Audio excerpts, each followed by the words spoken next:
ஒரு நாள் இயேசு கிறிஸ்து எரிகோ நகரத்திற்குள் நுழைந்தார். அது ஒரு சாதாரண நகரம் அல்ல. செல்வம் நிறைந்த அந்த நகரத்தின் தெருக்களில் மக்கள் தங்கள் வேலைகளில் மூழ்கியிருந்தனர். அந்த நகரத்தில் சக்கேயு என்ற ஒரு மனிதன் இருந்தான். அவன் வரி வசூலிப்பவர்களின் தலைவன். எனவே மக்கள் அவனை வெறுத்தனர்.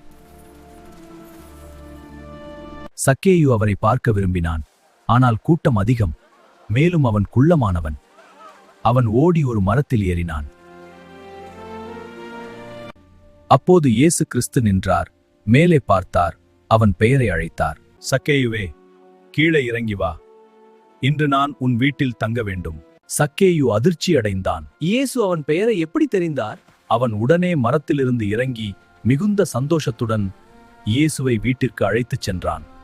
அதை பார்த்த மக்கள் பேச ஆரம்பித்தார்கள். இயேசு ஒரு பாவியின் வீட்டிற்கு செல்கிறார். அவர்கள் சக்கேயுவை வெறுத்தார்கள். அவர்களால் அதை புரிந்து கொள்ள முடியவில்லை. அப்போது சக்கேயு ஒரு தீர்மானம் எடுத்தான்.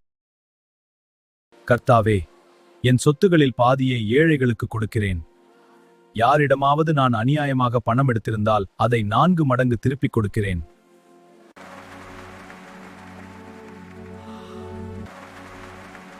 அந்த ஒரு சந்திப்பு சக்கேயுவின் இதயத்தை மாற்றியது.